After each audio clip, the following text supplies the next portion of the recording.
What's going on, guys? This is Doug with We Are Airsofters. I have an unboxing for you today.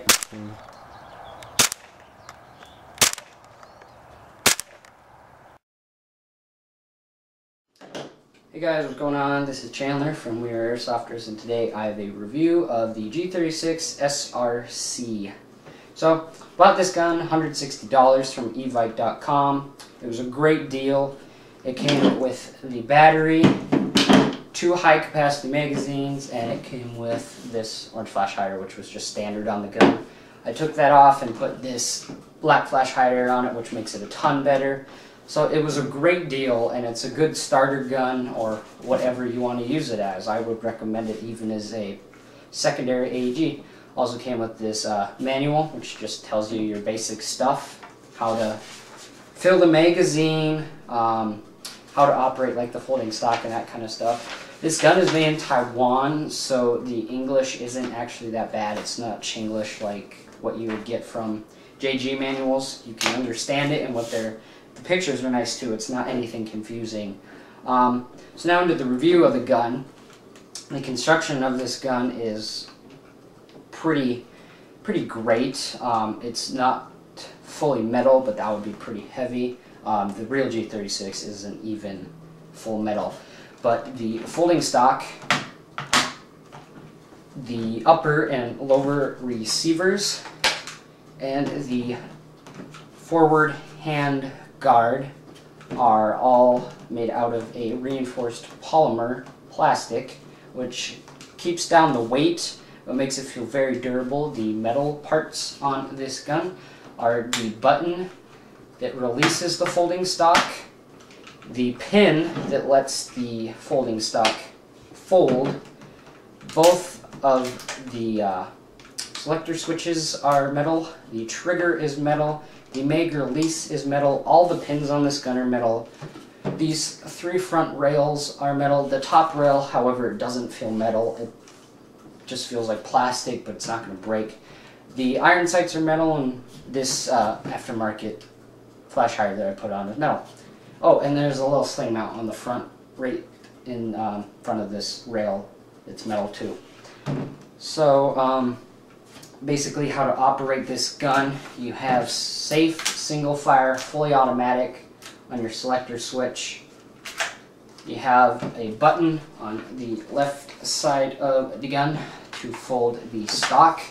The stock is secured by a little dip that's in the back of the stock and a little notch right behind the bolt, which is right here. So it's not going to go anywhere really. If you use a good amount of force, right there's that notch, it will come undone, but it's not going to come undone on you if you're just like running around with it. And then to get to your hop-up, you pull back the charging handle, and you can access this there, and the cool little feature is if you pull back your charging lever, there's a little dip in the top which lets your charging handle sit there, and it stays in place, so adjusting your hop-up is a lot easier. And then it's just a dial that you adjust to get more hop or less hop. And then you just can release that when you're done. The iron sights are pretty standard. There's two iron sights, if that makes any sense. One is for 300 yards, and the other one is 100/200 yards. Release the mag like so. It's like an M4 mag. It just goes straight in there. You don't have to do any AK style where you put it in one end and flip it in the other. The last thing that you should know is how to operate where the battery goes. You take out this pin, pull off the handguard, and then you just stick it in. I recommend the best way to do it is you take the longer end of the battery and stick it in this little hole that's right below the barrel, and then you take the shorter end and kind of stick it there and get it nice and tight. If things are flopping around, it's not going to fit. And then you put on your foregrip, and you have to give it quite a bit of force to get it on there.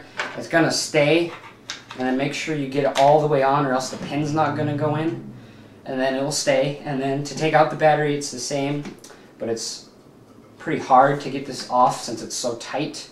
But now on the pros and cons of this gun. Pros is the construction and durability of it. It's awesome. It feels great. You don't feel like you're lugging around a Springer it's going to break on you. It feels like a high quality AEG. I like this gun a lot because of its durability. The folding stock makes it even shorter, which is awesome for CQB.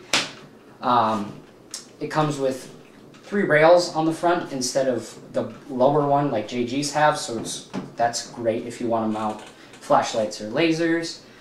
The package deal was awesome. It came with 2 high caps of battery and a manual. I mean, it's close to a high-end AEG, but it's still in the middle range. So coming with a nice 8.4, that's just awesome. For the cons, there's really not many. The only con I could really say is how the battery is installed, but once you get used to it, you know how to do it. I can't really think of any other cons. I mean, for some of you might say, well, to me, plastic feels cheap. Well, if you want a full metal gun, buy a full metal gun. Just some upgrades I did to it. These aren't really excessive upgrades, but I got a black flash hider. I will link that in the video if you would like the same flash hider. It does look pretty cool.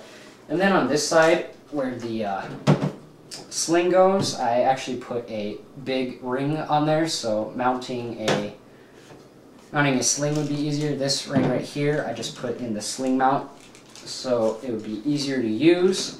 Another pro about this gun is I told my friend Doug, the other guy on this channel, about it and how much I loved it, and he's like, I'm just going to buy one. So he owns one of those too, and he might do a review of it in the future, but it'll pretty much be the same. But that's pretty much it, guys. Thanks for watching. I will have a review, or not review, a chronograph and a range test of this gun in the future. Thanks for watching, and as always, comment, rate, and subscribe.